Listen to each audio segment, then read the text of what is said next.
सभी विद्यार्थियों को नमस्ते। विद्यार्थियों, आपका जानवी एजुकेशन हब में स्वागत है। इस वीडियो के अंतर्गत हम NIOS कक्षा 12 में जो हिंदी विषय है उसका चैप्टर नंबर 11 है, दो कलाकार मन्नू भंडारी। तो दो कलाकार के जो लेखक है वो मन्नू भंडारी है। इस चैप्टर को हम पढ़ेंगे। ये आपके न्यू सिलेबस के अकॉर्डिंग है, तो ये आपके पाठ्यक्रम में ये चैप्टर शामिल है। इसके तहत इस पार्ट में से आपके TMA के क्वेश्चन पूछे जाएंगे। और साथ में ये जो चैप्टर है वो राजस्थान स्टेट ओपन बोर्ड के जो विद्यार्थी है जो कक्षा 12 के उनके पाठ्यक्रम में भी चैप्टर दे रखा है। तो दोनों ही बोर्ड के विद्यार्थियों के लिए ये चैप्टर महत्वपूर्ण है। तो पढ़ते हैं इस चैप्टर को। चैप्टर है दो कलाकार। इसके लेखक मन्नू भंडारी हैं। तो देखो, ये जो पाठ है वो दो कलाकारों के जो है कला को किस किस रूप में वो देखते हैं उसके आधार पर है। यानी कि दो मित्र हैं, जो फ्रेंड है, जो आपस में चित्रकारी का कार्य करते हैं। तो इस कहानी का उद्देश्य यही है कि कवि लेखक जो है ये कहना चाहता है कि कला जो है वो हमारे चित्रों को सिर्फ उकेरने में नहीं है, बल्कि असली कला तो वो है कि हम जीवन के अंदर एक जीवन में हमारे समाज के अंदर में हम लोगों की सेवा करें। ठीक है, वो ही एक सच्ची कला है। यानी समाज सेवा, जन सेवा ही एक सच्ची कला है। उसी को लेखक ने कला माना है। तो उन्होंने कला का विभाजन किस तरह से किया है, किस तरह से कला को उन्होंने समझाया है, वो इस पाठ में हम देखेंगे। हम देखते हैं कि लोगों के जीवन में अपनी प्राथमिकताएं होती हैं। कोई व्यक्ति किसी बात को प्राथमिकता देता है तो कोई किसी और बात को। पर इन प्राथमिकताओं के बीच जब कभी किसी एक को चुनना पड़ता है तो हम महत्व की अधिकता की दृष्टि से इन पर विचार करते हैं। यानी कि कोई किसी चीज़ को प्राथमिकता देता है तो कोई किसी और बात को प्राथमिकता देता है। तो प्राथमिकता के आधार पर हम जो है उन बातों को चुनते हैं, उन पर विचार करते हैं और उस पर कार्य करते हैं। ऐसे में हम समझ लेते हैं कि संसार में सभी बातों की जरूरत होते हुए भी जब चुनाव की बात आती है तो सामाजिक दृष्टि से जो महत्वपूर्ण हो उसे ही हम चुनना चाहिए। आइए एक कहानी के माध्यम से हम समझते हैं। तो जो सामाजिक दृष्टि से जो महत्वपूर्ण होता है उसे ही हमें चुनना चाहिए। तो कहानी का उद्देश्य है चित्रा के साथ साथ अरुणा को भी कलाकार सिद्ध करते हुए अपने विचार व्यक्त कर सकेंगे। तो देखो, इसमें दो पात्र दे रखे, चित्रा और अरुणा, यही मुख्य पात्र है। इन्हीं के इर्द गिर्द पूरी कहानी ये है। दोनों प्रमुख पात्रों की चारित्रिक विशेषता सोधन लिख सकेंगे। कहानी के तत्वों के आधार पर दो कलाकार कहानी की विवेचना कर सकेंगे। कहानी की भाषा शैली पर टिप्पणी लिख सकेंगे। अब मूल पाठ को पढ़ते हैं। इस कहानी को पढ़ते हैं एक बार। तो इसके देखो कुछ शब्दार्थ दे रखे वो देखते हैं। आग गड़ाना का मतलब होता है ध्यान से देखना। खिचड़ी पकाना यानी कि इधर उधर की चीज़ों की को जोड़कर एक चीज़ तैयार करना। घन चक्कर, गोलमाल, ठीक से समझ में न आने वाला। रोब खाना यानी प्रभाव में आना। हाड़ तोड़ना, मेहनत करना। ढिंडोरा पीटना यानी सभी को बता देना। पढ़ते इस कहानी को। ए रूनी उठ, और चादर खींचकर चित्रा ने सोती हुई अरुणा को झंझोर कर उठा दिया। तो यहाँ रूनी कौन है? अरुणा। अरुणा को रूनी शब्द से संबोधित किया गया है। तो उसकी जो मित्र है चित्रा, वो अरुणा को चादर खींचकर उठा देती है, झंझोर कर उसको उठाती है। अरे क्या है? आंख मलते हुए तनिक खिजलाहट से भरे स्वर में अरुणा ने पूछा। चित्रा उसका हाथ पकड़कर खींचती हुई ले गई और अपने नए बनाए हुए चित्र के सामने ले जाकर खड़ा करके बोली, देख मेरा चित्र पूरा हो गया। तो देखो, चित्रा जो है वो चित्रकला करती है, यानी कि वो कलाकार है, पेंटिंग बनाती है। तो जो भी नई पेंटिंग बनाती है उसको अपनी नई नई पेंटिंग बनाने के बाद दिखाने का भी बहुत शौक है। तो उसकी जो फ्रेंड है अरुणा, उसको वो ये चित्र दिखाती है।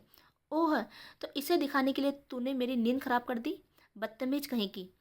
अरे जरा इस चित्र को तो देख, न पा गई पहला इनाम तो नाम बदल देना।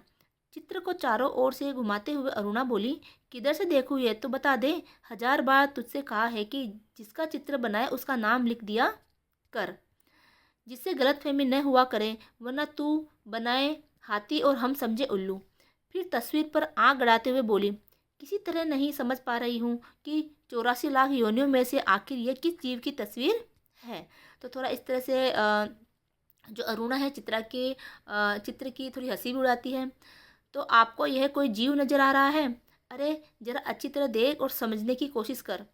अरे ये क्या? इसमें तो सड़क, आदमी, ट्राम, बस, मोटर, मकान सब एक दूसरे पर चढ़ रहे हैं, मानो सबकी खिचड़ी पकाकर रख दी हो। क्या घनचक्र बनाया है और उनसे वह चित्र रख दिया, और उसने क्या किया, वह चित्र को रख दिया। तो इस तरह से वो चित्र बना रहे थे जिसमें सभी चीज़ें शामिल थी। जरा सोचकर बता कि ये किसका प्रतीक है। तेरी बेवकूफ़ी का। आई है बड़ी प्रतीक वाली। अरे जनाब, ये चित्र आज की दुनिया के कन्फ्यूजन का प्रतीक बस। हाँ, थोड़ा सा दिमाग जरूर है। चित्रा ने चुटकी ली तो अरुणा भड़क उठी। मुझे तो तेरे दिमाग की कन्फ्यूजन का प्रतीक नजर आ रहा है। बिना मतलब जिंदगी खराब कर रखी है। और अरुणा मुंह धोने के लिए बाहर चली गई। लौटी तो देखा 3-4 बच्चे उसके कमरे के दरवाजे पर खड़े उसकी प्रतीक्षा कर रहे हैं। आते ही बोले, दीदी सब बच्चे आकर बैठ गए हैं, चलिए। आ गए सब बच्चे? अच्छा चलो, मैं अभी आई। बच्चे दौड़ पड़े। क्या ये बंदर पाल रखे हैं तूने भी? तो अब देखो चित्रा कहती है कि क्या ये बंदर तुमने पाल रखे हैं? फिर जरा हंसकर चित्रा बोली, एक दिन तेरी पाठशाला का चित्र बनाना होगा। जरा लोगों को दिखाया ही करेंगे कि हमारी एक ऐसी मित्र साहिबा थी जो सारे जमादार, दाइयों और चपरासियों के बच्चों को पढ़ा पढ़ा कर ही अपने को भारी पंडित और समाज सेविका समझती थी। तो इस तरह चित्रा जो है अरुणा को कहती है, क्योंकि अरुणा जो है वो आसपास के जो भी गरीब बच्चे हैं उनको वो पढ़ाती है। जा जा समझते हैं तो समझते हैं। तू जाकर सारी दुनिया में ढिंडोरा पीटना यानी कि सभी जगह उन बातों को फैला देना। हमें कोई शर्म है क्या? तेरी तरह लकीरें खींचकर तो समय बर्बाद नहीं करते। लकीरें खींचना किसको कहा गया? चित्रा को कहा गया, क्योंकि वो चित्र बनाती है। और पैर में चप्पल डालकर वह बाहर मैदान में चली गई, जहाँ बिना किसी आयोजन के ही एक छोटी सी पाठशाला बनी हुई थी। बिना किसी आयोजन के, यानी कोई जगह वगैरह नहीं थी वहाँ पर, और ऐसे ही उन बैठ के मैदान में बच्चों को पढ़ाती थी। रात के 10 बजे थे। सारे हॉस्टल की बत्तियां नियमानुसार बुझ चुकी थी। यानी अब चित्रा और जो अरुणा है वो दोनों ही हॉस्टल में रहते थे। तो हॉस्टल की बत्तियां नियमानुसार बुझ चुकी थी। ऊपर के एक तल्ले पर अंधेरे में ही खुशर खुशर चल रही थी। रविवार के दिन तो यूं ही छुट्टी का मूड रहता है। दूसरे दिन में काफ़ी नींद ली जाती थी। 10 बजे लड़कियों को किसी तरह भी नींद नहीं आती थी। तभी हॉस्टल के फाटक में जलती हुई टॉर्च लिए कोई घुसा। अपने कमरे की खिड़की में से झांकते हुए सविता ने कहा, ठाठ तो हॉस्टल में बस अरुणा ही के है। रात 9 बजे लौटो, 10 बजे लौटो, कोई बंधन नहीं। हम लोग तो 10 के बाद बत्ती भी नहीं जला सकते। तो देखो हॉस्टल का भी कुछ नियम होता है, लेकिन अरुणा के लिए ऐसी पाबंदी नहीं थी। लौट आई अरुणा दी। आज सवेरे से ही वे बड़ी परेशान थी। फुलिया दाई का बच्चा बीमार था। दोपहर से वे उसी के यहाँ बैठी थी। पता नहीं क्या हुआ बेचारे का। शीला ने ठंडी सांस भरते हुए कहा, तू बड़ी भक्त है अरुणा दी की। उनके जैसे गुण अपना ले तो तेरी भी भक्त हो जाऊंगी। तो इस तरह से वो उसको कहती है कि अगर तू अरुणा जी दीदी जैसे अगर गुण अपना ले तो मैं तेरी भी भक्त हो जाऊंगी। तो ऐसे शीला ने ठंडी सांस भर के कहा, मैं कहती हूँ उन्हें यही सब करना है तो कहीं और रहे। हॉस्टल में रहकर ये जो नवाबी चलाती है सो तो हमसे बर्दाश्त नहीं होती। सारी लड़कियां डरती है तो कुछ कहती नहीं, पर प्रिंसिपल और वार्डन तक रोप खाती है इनका। तभी तो सब प्रकार की छूट दे रखी है। यानी प्रिंसिपल है, वार्डन है, वो भी अरुणा दीदी को कुछ नहीं कहते हैं। तू भी जिस दिन हाथ तोड़कर दूसरों के लिए यूँ परिश्रम करने लग जाएगी ना, उस दिन तेरा भी सब लोग रोप खाने लगेंगे। तो अब शीला कहती है उसको कि तुम भी अगर किसी की मदद करने लग जाओगी तो तुम्हें भी कोई रोका टोकी नहीं करेंगे, क्योंकि अरुणा क्या करती थी, समाज सेविका थी, लोगों की मदद करती थी। इस वजह से उसको कई बार हॉस्टल में वापस आने में भी लेट हो जाता था। तो ये चीज़ प्रिंसिपल है, वार्डन है और बाकी कुछ हॉस्टल की लड़कियाँ भी इन चीज़ों को समझती थी। पर तुम्हें तो सजने संवरने से ही फुर्सत नहीं मिलती, दूसरों के लिए क्या खा काम करेगी। अच्छा अच्छा चल, अपना लेक्चर अपने पास रख। तो इस तरह से आपस में दोनों सहेलियों में वार्तालाप हो रहा है। अरुणा अपने कमरे में घुसी तो बहुत ही धीरे से, जिससे चित्रा की नींद न खराब हो। देखो अरुणा और चित्रा दोनों ही एक रूम में रहती हैं, पर चित्रा जग रही थी। दोपहर से अरुणा बिना खाए पिए बाहर थी। उसे नींद कैसे आती भला। मेज से उसका खाना लाकर मेज पर ढककर रख दिया था। देखो मेस है जहाँ पर सभी लड़कियाँ खाना खाती है। तो हॉस्टल में मेस होता है जहाँ सबके लिए खाना बनता है। तो उसका खाने का भी एक निश्चित टाइम होता है। अगर उसके बाद कोई आता है तो उसके लिए खाना नहीं मिलता है वहाँ पर। तो लेकिन चित्रा ने क्या किया, अरुणा लेट आने वाली थी तो चित्रा ने उसका खाना मेज से लाकर अपने मेज के ऊपर ढककर रख दिया। अरुणा के आते ही वह उठ बैठी और पूछा, बड़ी देर लग गई, क्या हुआ रुनी? वे बच्चा नहीं बचा चित्रा, किसी तरह उसे नहीं बचा सके और उसका स्वर किसी गहरे दुख में डूब गया। तो जो दाई का बच्चा था जिसके लिए वो गई थी, लेकिन वो बच्चा नहीं बच पाया। चित्रा ने माचिस लेकर लैंप जलाया और स्टोव जलाने लगी खाना गर्म करने के लिए। तभी अरुणा ने कहा, रहने दे चित्रा, मैं खाऊंगी नहीं, मुझे जरा भी भूख नहीं है। और उसकी आंखें फिर चला आई। बहुत ही स्नेह से अरुणा की पीठ थपथपाते हुए चित्रा ने कहा, जो होना था सो हो गया, अब भूखे रहने से क्या होगा, थोड़ा खा ले। नहीं चित्रा, अब रहने दे, बस तू लैंप बुझा दे। उसके बाद 2-3 दिन तक अरुणा बहुत ही उदास रही, लेकिन समय के साथ साथ ये गम भी जाता रहा और सब काम जो के त्यों चलते रहे। 4 बजते ही कॉलेज से लड़कियां लौट आई, पर अरुणा नहीं लौटी। चित्रा चाय के लिए उसकी प्रतीक्षा कर रही थी। पता नहीं कहाँ कहाँ अटक जाती है, बस इसके पीछे बैठे रहा करो। अरे क्यों बड़बड़ा रही है, ले मैं आ गई, बस बना चाय। तेरे मनोज की चिट्ठी आई है। कहाँ, तूने तो पढ़ ही ली होगी फाड़कर। चल हट, ऐसी बोर चिट्ठियाँ पढ़ने का फालतू समय किसके पास है। तुम्हारी चिट्ठियों में रहता ही क्या है जो कोई पढ़े, बड़े बड़े आदर्श की बातें, मानो खत न हुआ लेक्चर हुआ। तो इस तरह से वो बताती है। अच्छा अच्छा, तू लिखा करना सरस भरी चुटकियाँ, हमें तो वह सब आता नहीं। वह लिफाफा फाड़कर पत्र पढ़ने लगी। जब उसका पत्र समाप्त हो गया तो चित्रा बोली, आज पिताजी का भी पत्र आया है। लिखा है, जैसे ही यहाँ का कोर्स समाप्त हो जाए मैं विदेश जा सकती हूँ। मैं तो जानती थी पिताजी कभी मना नहीं करेंगे। हाँ भाई, धनी पिता की इकलौती बेटी जो ठहरी, तेरी इच्छा कभी टाल दी जा सकती है। पर सच कहती हूँ, मुझे तो सारी कला इतनी निरर्थक लगती है, इतनी बेमतलब लगती है कि बता नहीं सकती। किस काम की ऐसी कला जो आदमी को ही आदमी ना रहने दे। देखो अब वहाँ पर अब आया है अनुरा का रोल। अरुणा कहती है कि ऐसी कला किस काम की जो आदमी को आदमी ना बनाए, है ना, कि मुझे इस तरह की चित्रकला करना या मुझे अच्छा नहीं लगता। मुझे तो लोगों के साथ उनकी मदद करना यही अच्छा लगता है, क्योंकि वही सच्ची कला है। तो तू मुझे आदमी नहीं समझती क्या। तो अब वो चित्रा कहती है कि क्या इसका मतलब, क्या मैं आदमी नहीं हूँ, मैं इंसान नहीं हूँ।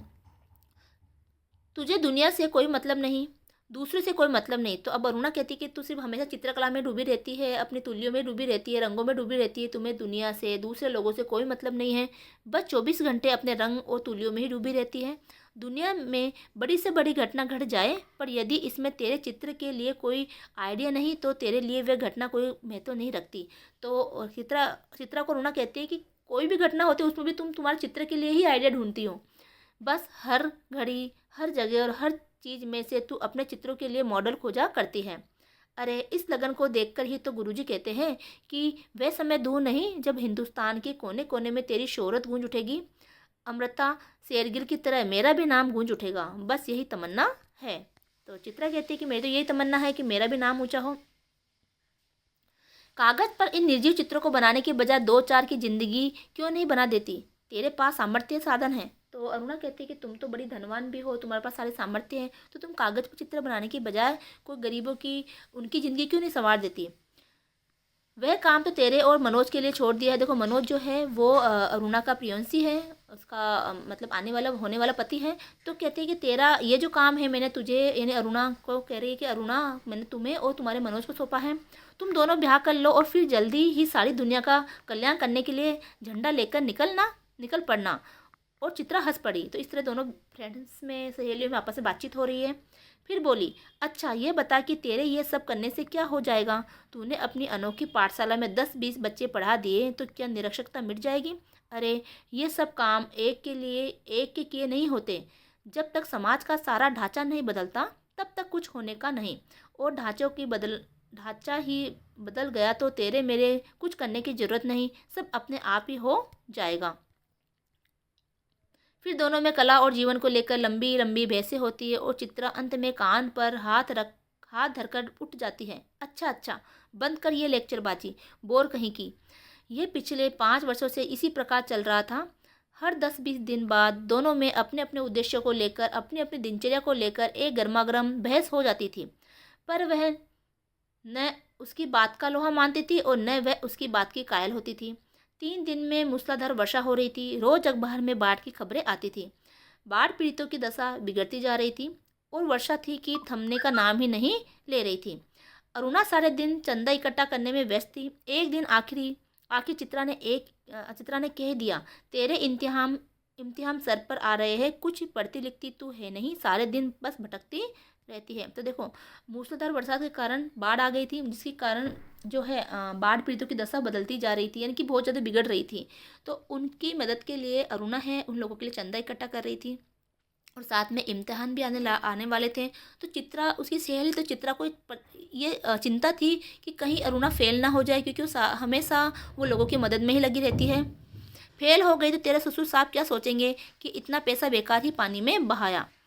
आज शाम को एक स्वयं सेवक का दल जा रहा है, प्रिंसिपल से अनुमति ले ली है, मैं भी उनके साथ जा रही हूँ। चित्रा की बात को बिना सुने उसने कहा। तो अब अरुणा कहती कि आज शाम को स्वयं सेवक का जो दल है वो उन बाढ़ पीड़ितों की मदद के लिए जा रहा है, तो मैंने भी प्रिंसिपल से इजाज़त ले ली है और मैं भी उनके साथ ही जा रही हूँ।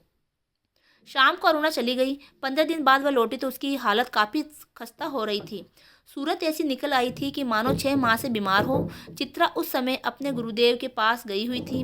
अरुणा नहा धोकर खा पीकर लेटने लगी, तभी उसकी नज़र चित्रा के नए चित्रों की ओर गई। 3 चित्र बने रखे थे, तीनों बाढ़ के चित्र थे। जो दृश्य वे अपनी आंखों से देखकर आ रही थी, वैसे ही दृश्य यहाँ भी अंकित थे। उसका मन जाने कैसा कैसा हो गया। यह होया वहाँ लोगों के जीने के लाले पड़ रहे हैं, और उसमें भी इसे चित्रकारी की सूझी है, और न जाने कितनी बात सोचते हुए सो गई। तो उसने सोचा कि वहाँ तो लोगों के जीने के लाले पड़ रहे हैं, क्योंकि अरुणा तो प्रत्यक्ष रूप से उन बाढ़ पीड़ितों के साथ रह के आई थी, उनकी स्थिति देख के आई थी, उनकी मदद करके आई थी। लेकिन चित्रा तो जो है सिर्फ उन बाढ़ पीड़ितों की स्थिति को महसूस करके ही वो क्या कर रही थी, उनका चित्र बना रही थी। तो यही सोचते सोचते अरुणा जो है सो गई। शाम को चित्रा लौटी तो अरुणा को देखकर बड़ी प्रसन्न हुई। गनीमत है तू लौट आई। मैं सोच रही थी कि कहीं तू बाढ़ पीड़ितों की सेवा करती ही रह जाए और मैं जाने से पहले तुझसे मिल भी ना पाऊँ। क्यों, तेरे जाने का तय हो गया? हाँ, अगले बुध को मैं घर जाऊंगी और बस 1 सप्ताह बाद हिंदुस्तान की सीमा के बाहर पहुंच जाऊंगी। उल्लास उसके स्वर में झलक पड़ रहा था, यानी कि चित्रा को विदेश जाने का बहुत ही उत्साह था। सच कह रही हूँ, तू चली जाएगी चित्रा। 6 साल से तेरे साथ रहते रहते मैं तो ये बात भूल गई कि कभी हमको अलग भी होना पड़ेगा। तू चली जाएगी तो मैं कैसे रहूँगी। अब दोनों फ्रेंड्स अलग होने का समय आ गया, तो दोनों फ्रेंड्स को, अब अरुणा को भी दुख हो रहा है। अरे 2 महीने बाद शादी कर लेगी, फिर याद भी न रहेगा कि कौन कमबख्त थी चित्रा। बड़ी लालसा थी तेरे शादी में आने की, पर अब तो आ नहीं सकूंगी। अच्छी तरह शादी करना, दोनों मिलकर सारे समाज का और सारे संसार का कल्याण करना। पर अरुणा के कानों में उसकी कोई भी बात नहीं पड़ रही थी। चित्रा के साथ बिताए हुए पिछले 6 सालों के चित्र उसकी आंखों के सामने घूम रहे थे, और वह उन्हीं में खोई बैठी रही। क्या सोचने लगी रूनी? मनोज की याद आ गई क्या? चल हट, हर समय का मजाक अच्छा नहीं लगता। उस दिन रात में भी अरुणा अपने और चित्रा के बारे में ही सोचती रही, क्योंकि अब चित्रा विदेश जाएगी या उसको छोड़ के चली जाएगी। तो उसको, अरुणा को दुख हो रहा था। तो उसने जो अरुणा और चित्रा जो 6 साल से साथ में हॉस्टल में रह रही थी, तो अपने बीते हुए दिनों को अरुणा याद कर रही थी। दोनों के आचार विचार, रहन सहन, रुचि आदि में जमीन आसमान का अंतर था, फिर भी कितना स्नेह था दोनों में। सारा हॉस्टल उसकी मित्रता को ईर्ष्या की नज़र से देखता था, यानी दोनों इतने पक्के मित्र थे, दोनों एक दूसरे की बहुत ही चिंता करते थे, है ना। दोनों में बहुत ज़्यादा प्रेम था। तो उनकी मित्रता को थोड़ा हॉस्टल में ईर्ष्या की दृष्टि से भी देखा जाता था, लेकिन लोग उन पर जलते भी थे। जब उसके बीए के इम्तिहान थे, तो चित्रा कितने ख्याल रखती थी उसका।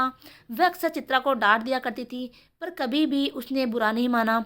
यही चित्रा जब चली जाएगी बहुत बहुत दूर, ये 2 महीने भी कैसे निकालेगी, और यही सब सोचते सोचते उसे नींद आ गई। आज चित्रा को जाना था। हॉस्टल में उसे बड़ी शानदार विदाई मिली थी। अरुणा सवेरे से ही उसका सारा सामान ठीक कर रही थी।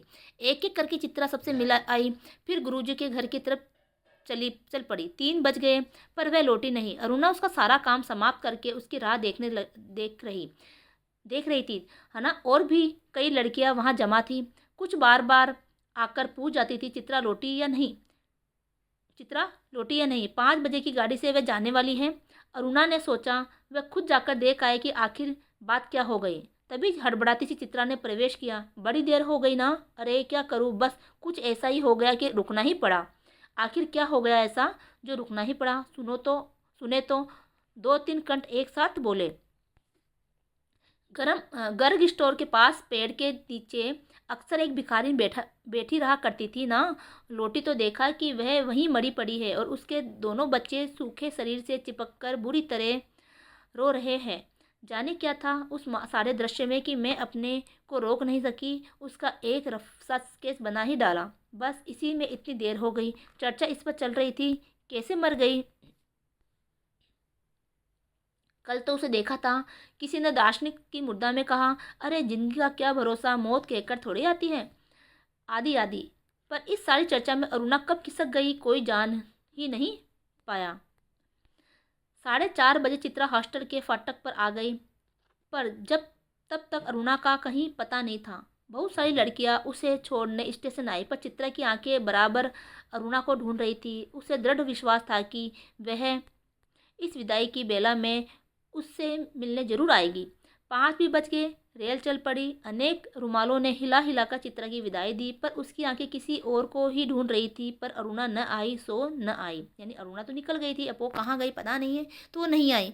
विदेश जाकर चित्रा तन मन से अपने काम में जुट गई। उसकी लगन से उसकी कला को निखार निखार दिया। विदेशों में उसके चित्रों की धूम मच गई। भिख मंगी और 2 अनाथ बच्चों के उस चित्र की प्रशंसा में तो अखबारों के कॉलम भर गए। शोहरत के ऊंचे कगार पर बैठ चित्रा जैसे अपना पिछला सब कुछ भूल गई। तो वो जो भिखारिन की मृत भिखारिन और उनके 2 बच्चे के जो चित्र थे, जो उसने स्केच बना के लाई थी, तो वो चित्र जब उसने उकेरे तो वो चित्र बहुत ही प्रसिद्ध हो गए।